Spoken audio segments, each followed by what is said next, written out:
Hi, I'm William, And I'm Kat. and that makes this a dash of info. Little things you want to know. All right. You gonna set this one up?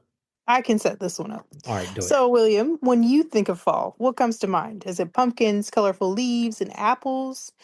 From orchards or to pies, cider to bobbing games. Apples dominate the season. You know, apple pies don't really come to mind this time of year, but I think we talked about it in one of our other episodes, bobbing for apples. Yeah. It does come to mind because, that was ingrained in like, my childhood because that was the thing we did, bobbed for apples at parties and stuff. And I do know from history class that apple cider was a big deal in the colonies. So mm, I really think more of pumpkins, not apples, to be honest. I don't know. I think of both. I think they're just mainly cinnamon. Anything that you can Well, make with cinnamon for the most part comes to mind. well, you do see the caramel apples really popping up this time of year. Oh, for sure. The caramel and the candy apples. No. All right, so back up. Is this going to be Coke and Pepsi for us? No, Because I prefer caramel apples. okay, all right, so wow, we agree on something. Yeah, All right, with or without nuts? without. Are you kidding? Yeah, I like nuts by themselves. I don't like nuts infecting anything else. Not No, cookies, not brownies, not my apples with caramel. No, just rip my heart out. I I'm will. sorry. I can't eat cookies with you. No, no. My daughter doesn't like nuts either, but I do love walnuts and stuff like that. So I like nuts, just not infecting other foods. okay. They So they they cannot. Mm-mm. so let's get back to Apple's roll fall. So I guess during this episode we're going to talk about Apple's history through cider tradition, pies, and quirky little games like bobbing for apples, and how it became symbolism of fall, right? Right, right. How did this humble fruit come to rule autumn? Yeah. So I'll take on apples history and harvest. So the history of apples and harvest, apples are not native to North America. They arrived somewhere in the 1600s with European settlers. And you got, crab apples versus sweet varieties. Native crab apples existed, but settlers brought sweeter European varieties that thrived in American soil. My Yeah, grandmother had a crab apple tree. uh, crab apples are good for certain things. They are really bitter. Yeah, they're good. They're really good to make cider with. Ooh, Don't I ask bet. don't ask me how I know that. I'm not going to incriminate myself. Um, Fair enough. actually, I have made cider. Um, so the importance of harvest, apple orchards became central to fall harvest. The fruit was easy to grow, it was versatile with the soil, and it was storable throughout winter, right? Hmm. So it was being harvested around fall, and it can make its way through winter. So It worked out. You yeah, know, I remember one summer we came back. Well, I guess it wasn't quite summer. I don't know. Anyway, we went to an apple orchard one time and we picked a whole bunch of apples. A whole bunch of apples. It was one of the last times we cooked with my grandma before she got sick. And we made oh, all kinds of stuff, applesauce, apple pie. It was awesome. so apples have they have a core memory for you, huh? They sure do. Okay. They sure do. So, but apple picking in autumn came to symbolize the bounty of the year and the shift into colder months. So a fun fact here. Johnny Appleseed or John Chapman, he mostly planted apples for, well, what would you think? Not for eating, but for cider production. Mmm. Fun fact. Really? Fun fact. Wait, Factoid. I was gonna say, where's your factoid thing? Factoid. All right. Um, so it's become the autumn drink. In colonial America, with clean water often unsafe, almost everywhere water was unsafe, I think. Anyway, Dysentery? oof. Mm. Hard cider became the daily drink for many families. And we're talking many families, children, all that. Yeah. But I mean, I feel like apple cider is at least good for you if you don't add a whole bunch of sugar to it.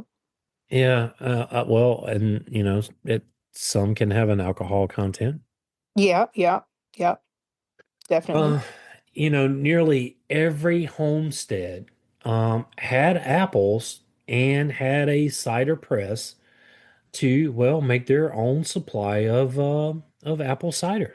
It was a household staple, like you had to have it.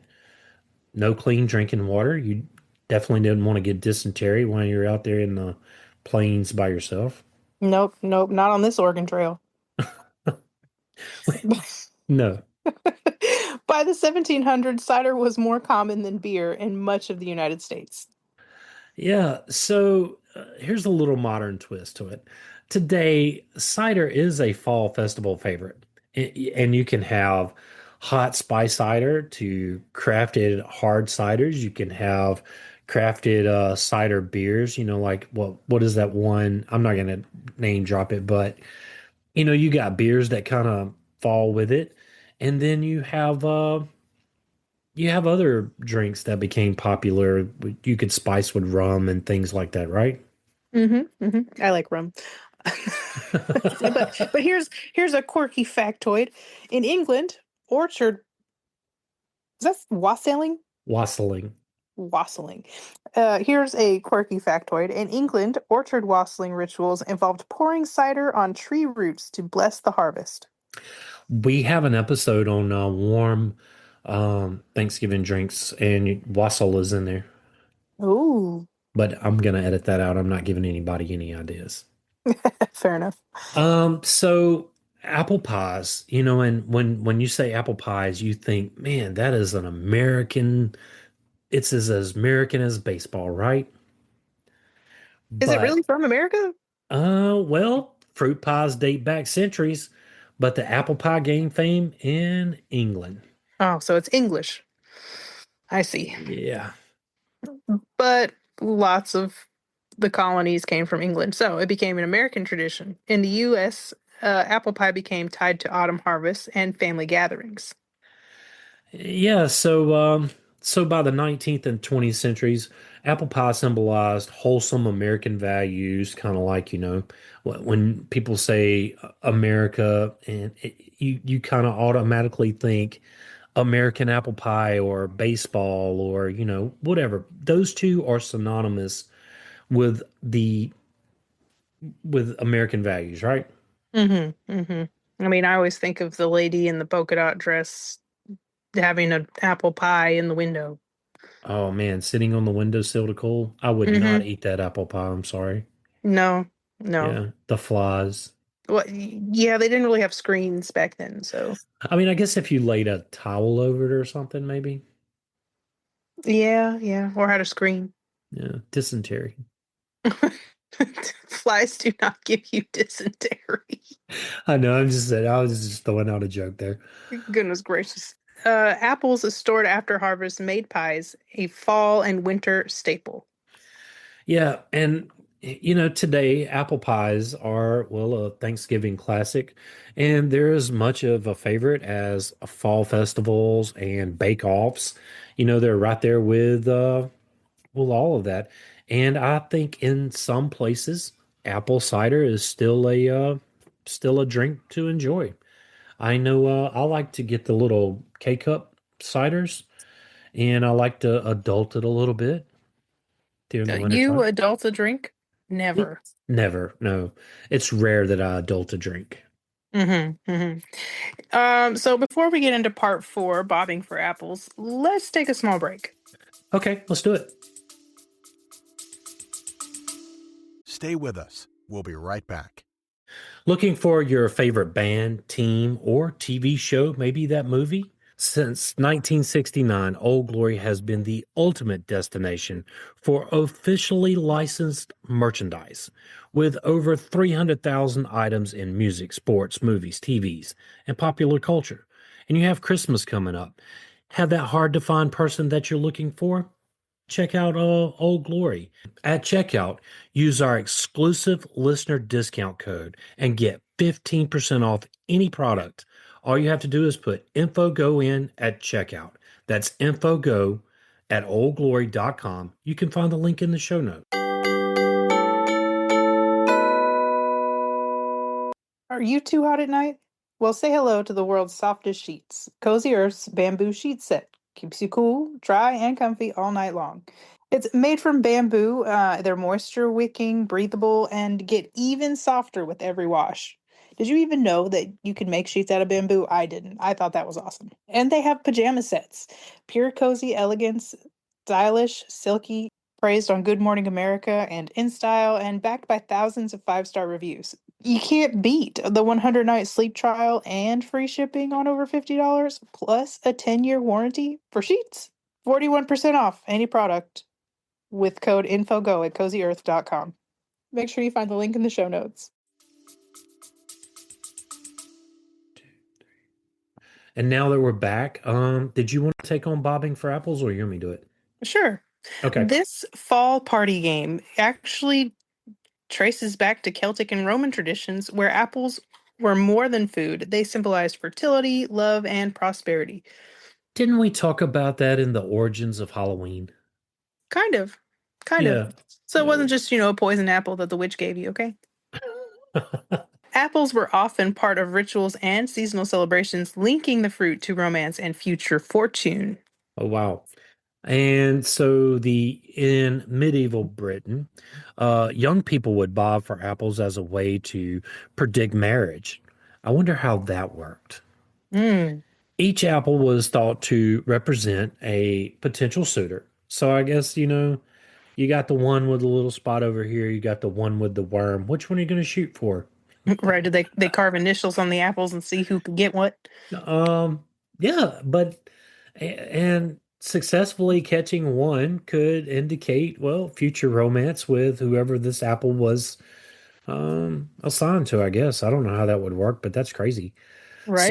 So the apple symbolized love and fate, embedding the game in social seasonal rituals. I'm kind of sad I've never bobbed for apples. Really, Really? you didn't really miss anything because well, unless you want to get your head soaking wet, go for it.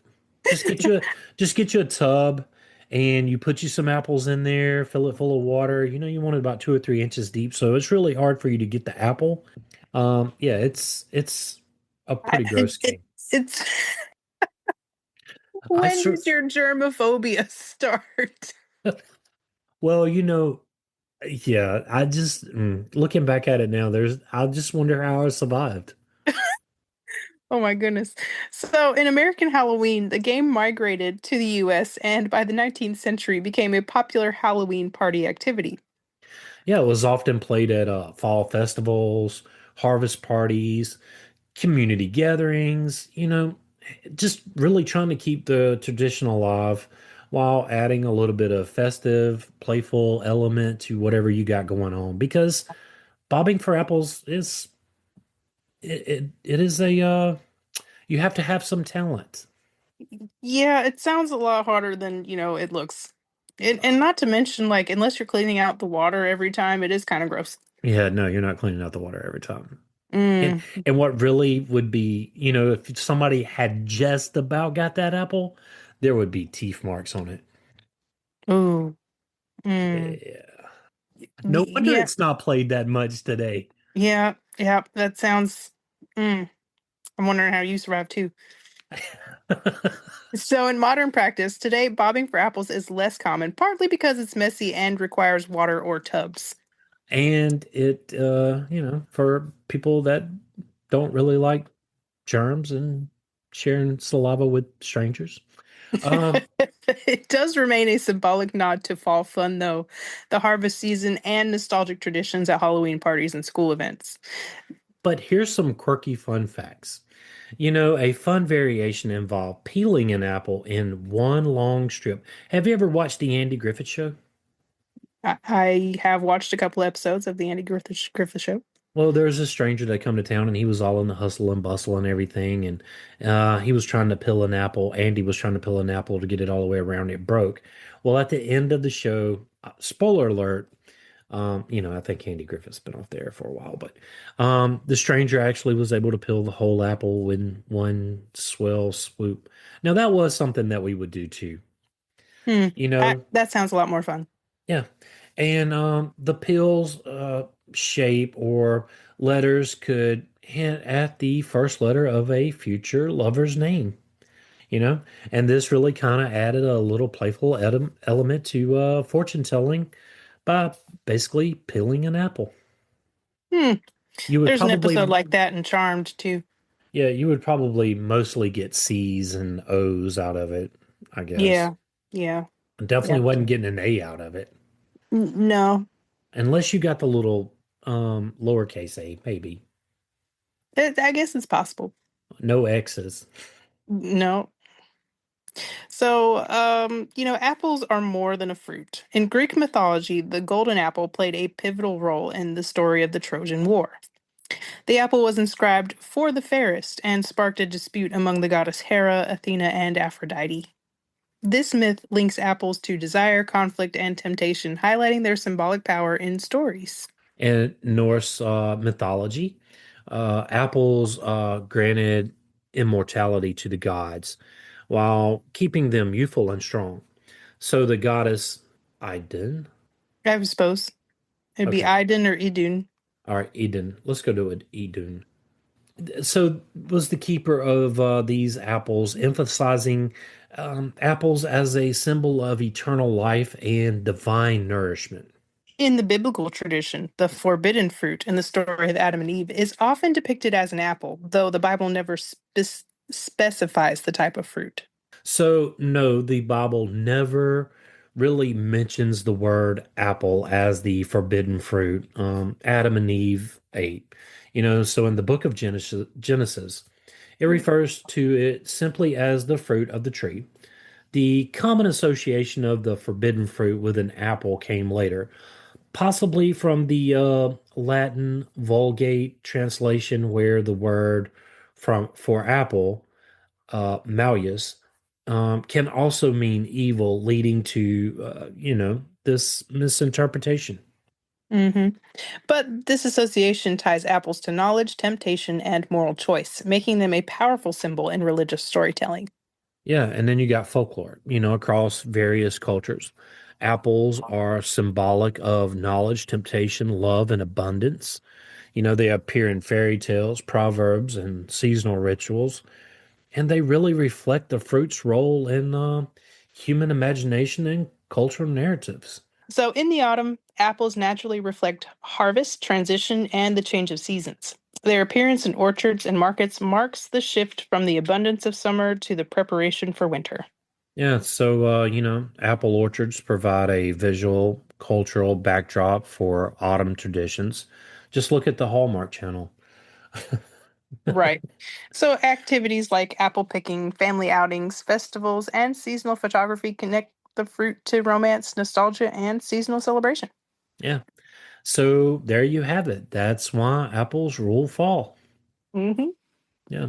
Even the witch in Snow White had an apple. Yeah, it's a poisoned apple. Yeah, she shared it. So if you live in a fairy tale and a witch offers you an apple, don't take it. Right. Or the queen, it's kind of Well, so. I guess she really wasn't a witch when she gave Snow White the apple, was she? Well, So I guess if uh, an old lady gives you an apple that you don't know and you live in a fairy tale, don't if you live in a fairy tale, don't eat any apples that anybody gives you. Pick them yourself.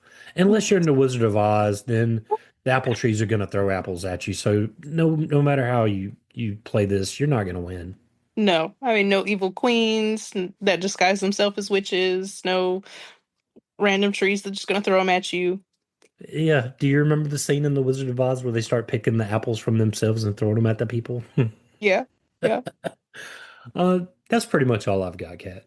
Me too. If you would like to support this podcast, tell a friend and help get the word out. Yeah. If you would like to help support the show, you can do so at Patreon. You can find the link in the show notes. William and I want to thank you for listening. Yes, thank you. Join the Facebook group at Info on the Go Share with us your show ideas. or ask us a question. Or you can email us at, Info on the Go podcast at gmail.com. and yes, that is all one word. Till next time. Stay curious.